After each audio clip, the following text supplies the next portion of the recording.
I splurged the money and I'm having brand new central heat and air put in that house right there.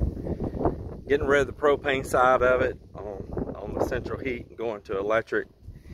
And just putting a whole new unit, indoors, outdoors, all of it, the whole central air unit. Yeah, I want it reliable. I don't want those window units hanging in the windows there. The other unit went out earlier this year, and actually last year now already, I guess, at the end of last year. And I didn't really want no window units hanging out of a mobile home. It's bad on the walls, it's bad on those windows, and if it don't seal right and the renters don't keep the filter clean right, that'll be a problem. I'm not saying these don't, not saying anybody's not doing it, but it could happen. Of course, they get changed on central air too, but it's a little bit more bigger filter, and it can, you know, run longer without having to be changed. But those on those window units, they get dirty really fast and clogs the unit up. Unit gets to smelling bad inside, moldy, you know, and all that. So I just didn't want that in there. I said, well, before we go back overseas, I want to put brand new central heat and air and don't have to worry about if my renters are comfortable or not or anything like that. Don't have to worry about them trying to use space heater, mess around, burn up the wiring, burn the house down, those things like that. So, you know, it's a good investment. I got a really good deal from this guy. I'm getting the outside condenser unit, the inside evaporator unit with the heat and the blower, you know, the whole kit and caboodle, new thermostat, the whole thing for under $1,800 installed. Now you tell me that ain't a good deal.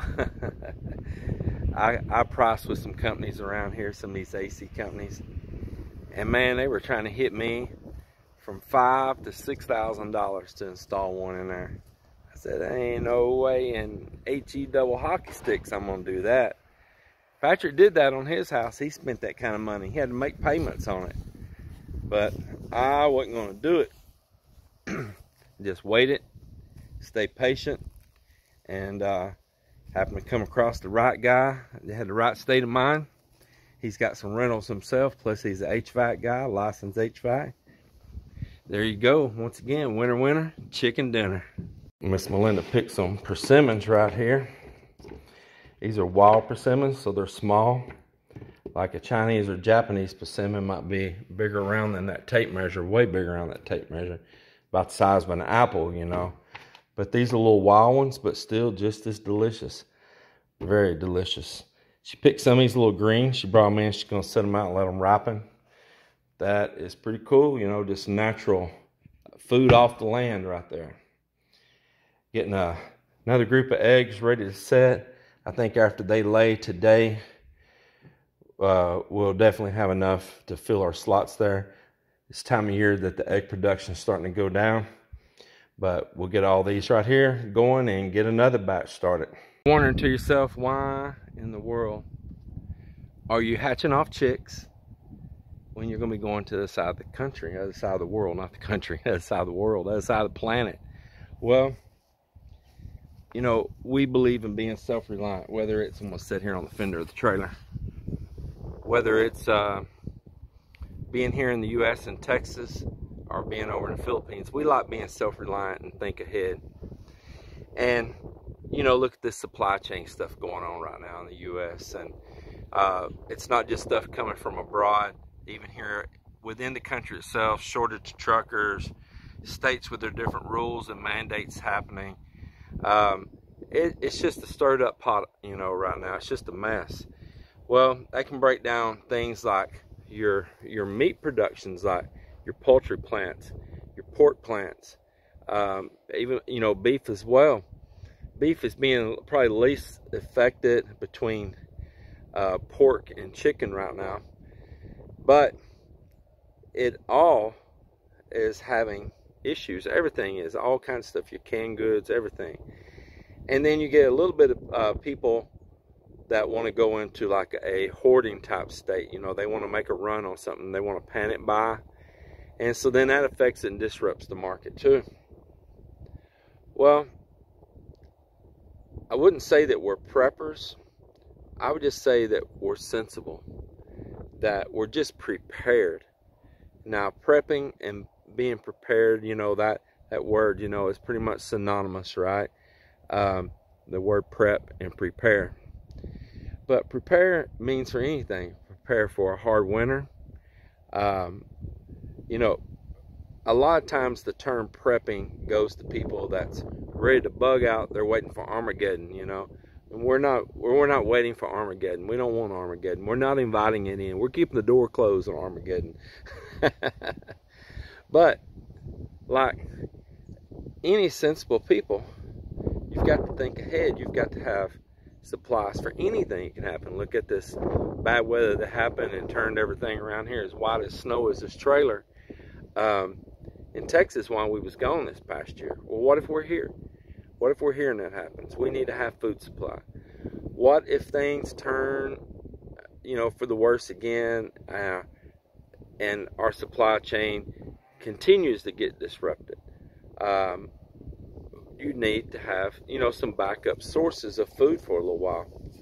Well, we don't want to depend on the store, and we don't want to depend just totally on deep freezes. So by keeping our chickens replenished and replacing our old stock with new stock, because you're going to have chickens that are going to age out, you know, they'll only lay so many eggs in their life. Their meat's only really so good, you know. Of course you can pressure cook an old chicken, but so we want to keep young ones always coming on. And then we got like our friend Mike that's going to be here, and he likes that stuff too, and he can help keep them fed and all while we're gone. And just because we're not here doesn't mean that your tribe, your group, your people around you that you want to rely on, they're going to rely on you some, you're going to rely on them some. You know, you're going to be smart in hard times with your neighbors. You know, you need to be smart with your neighbors. They are your neighbors, you know. And you need to have preparedness, whether it's a bad ice storm or shortages or anything like that. And so by having things like fish in these ponds, well, all of you are asking, when are you going to do this? When are you going to do that? When are you going to catch those fish, have a big cookout? If there's fish in there getting too big, and there's consumers like big mouth bass that'll just eat everything up, or a big old channel cat that'll just eat everything up, yeah, I need to pull those. Well, I don't want to fish out my ponds. I had a friend that I let rent here before, and he had a couple boys, and every time I turned my back, no matter how many times I told them to stay out of my ponds, I find out they were in my dang ponds, man. Catching the fish, even caught some, put them in big old troughs or water buckets, let them die. Just went to waste. But those fish, that's our backup food source in case anything happens. Those chickens are a backup food source. Eggs day by day, meat every once in a while if you have to have it, and your surplus eggs you can incubate and get new ones going on. And there's enough land here that I could actually roam these chickens without actually having to go buy feed for them, you know. There's enough scratching they can do, from picking seeds to picking insects and everything, worms that come along, that actually helps your crops anyway by them doing that. I don't have to have bought feed for them all the time. So that's a nice source. Another nice thing about chicken versus like a cow, you take a cow down, you got to butcher that entire animal. You got to do something with that meat to preserve it, whether it's going to be going in deep freezes, it's going to it's going to rely on electricity. Yeah, you can say you have solar, but what if it goes down? What if a component breaks? So there you got this tons of meat, you know, that you're trying to preserve.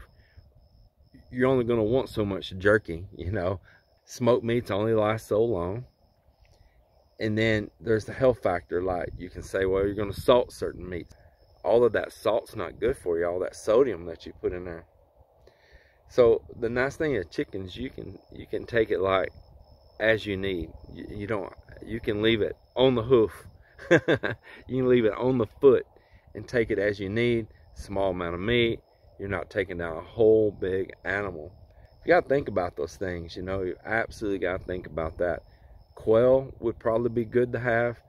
They require more care though. They absolutely do. We had some quail here for a while. If you're gonna manage quail yourself, you probably do pretty good.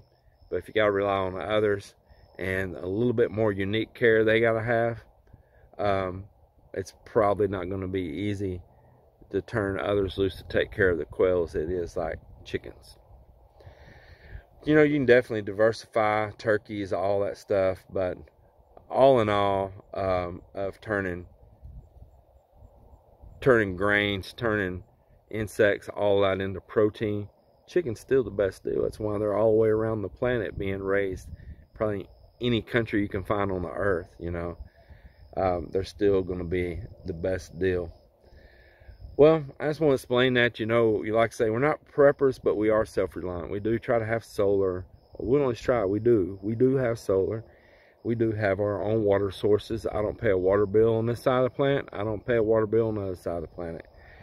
And, you know, you just got to be prepared. But you don't have to be labeling yourself as a prepper to be a preparer. All right, everybody, I'm going to close out this day. And I'm going to go in here and chill out for a while. I want to wish every one of you a good, blessed day. And remember, keep your plan, keep your guard up.